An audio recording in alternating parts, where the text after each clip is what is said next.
పాలల్లో యూరియా, కూరగాయలలో ఆక్సిటోసిన్, మసాలా దినుసులలో ఇటుక పొడి, పనీర్లో కాస్టిక్ సోడా, తేనెలో పసుపు రంగు, కోళ్లలో స్టెరాయిడ్లు, ఐస్ క్రీమ్ లో డిటర్జెంట్. అంటే అందరం మెల్లిగా విషాన్ని తింటున్నట్లే. మన దేశం ప్రజాస్వామ్యం. ప్రజలే ఓట్లు వేసి పాలకులను ఎన్నుకుంటారు. కానీ ఏ ఒక్కరు కూడా చట్టసభల్లో ఆ ప్రజలు అంటే ఓట్లు వేసి గెలిపించిన ప్రజల ఆరోగ్యం గురించి మాట్లాడరు. ఎప్పుడు చూడు వచ్చే ఎలక్షన్స్ లో ఎలా గెలవాలి, అందుకోసం అపోజిషన్ పార్టీని ఎలా డిగ్రేడ్ చేయాలి, ఎప్పుడు అదే ఆలోచన, అదే మెంటాలిటీ.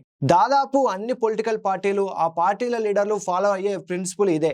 మధ్య మధ్యలో ప్రజల కోసం, ప్రజా సమస్యల కోసం మాట్లాడుతున్నామని కలరింగ్ ఇచ్చే నాయకులు, పార్టీలు ఉన్నప్పటికీ ఆ కాసేపు కూడా మాట్లాడేది అల్టిమేట్ గా నెక్స్ట్ ఎలక్షన్స్ లో పార్టీ గెలవడం కోసం మాత్రమే మాట్లాడతారు. ఆ కొన్నిసార్లు అయినా మాట్లాడేది ప్రజల ఓట్ల కోసమే మాట్లాడతారు. కానీ ఓ రాజ్యసభ ఎంపీ మాత్రం ప్రజల ఆరోగ్యం గురించి, ప్రాక్టికల్ గా మన సొసైటీ ఫేస్ చేస్తున్న అసలైన ప్రాబ్లమ్స్ గురించి రాజ్యసభలో వాయిస్ రైజ్ చేశాడు.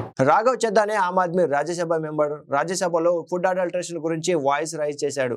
ఆహార కల్తీ భారతదేశంలో అతిపెద్ద ఆరోగ్య సమస్య అని వాయిస్ రైజ్ చేశాడు. రాఘవ్ చద్దా ఆహార కల్తీపై వాయిస్ రైజ్ చేయడమే కాదు, ప్రభుత్వానికి దిద్దుబాటు చర్యలను కూడా సూచించారు. పాలల్లో యూరియా, కూరగాయలలో ఆక్సిటోసిన్, పనీర్లో కాస్టిక్ సోడా, మసాలా దినుసులలో ఇటుక పొడి, తేనెలో పసుపు రంగు, కోళ్లలో స్టెరాయిడ్లు, ఐస్ క్రీమ్లలో డిటర్జెంట్లు. ఇలా అందరూ మెల్లగా విషయాన్ని తింటున్నట్లే. అంటే మనం తింటున్నది ఆహారం కాదు, నెమ్మదిగా పనిచేసే విషయం. కానీ దీనికి భయపడడం పరిష్కారం కాదు. జాగ్రత్తలు తీసుకుందాం.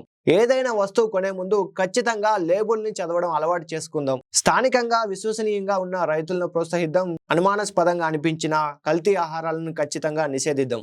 మన ఆరోగ్యం మన చేతుల్లోనే ఉంది. అవగాహన పెరిగితేనే కల్తీ తగ్గుతుంది. దేశ ప్రజల ఆరోగ్యం గురించి ఇంత పెద్ద సమస్య ఉంటే ఇన్నాళ్ళు ఏ ఒక్కరు కూడా చట్టసభల్లో ఈ అంశాన్ని ప్రస్తావించలేదు. కానీ 550 మంది ఎంపీల్లో ఆమ్ ఆద్మీ రాజ్యసభ సభ్యుడు రాఘవ్ చద్దా మాత్రమే ఈ అంశంపై, ఈ సమస్యపై వాయిస్ రైజ్ చేశాడు. కానీ అంతమంది ఎంపీలలో ఆహార కల్తీపై మాట్లాడిన రాఘవ్ చద్దాకు మాత్రమే ప్రజా ఆరోగ్య సమస్యపై శ్రద్ధ ఉన్నట్లా? మరి మిగతా ఎంపీలకు కావాల్సింది ఏమిటో కమెంట్ చేయండి. ఈ ఇన్ఫో నచ్చితే ఖచ్చితంగా లైక్ చేయండి. ఇన్ఫర్మేషన్ ని ప్రతి ఒక్కరికి షేర్ చేయండి.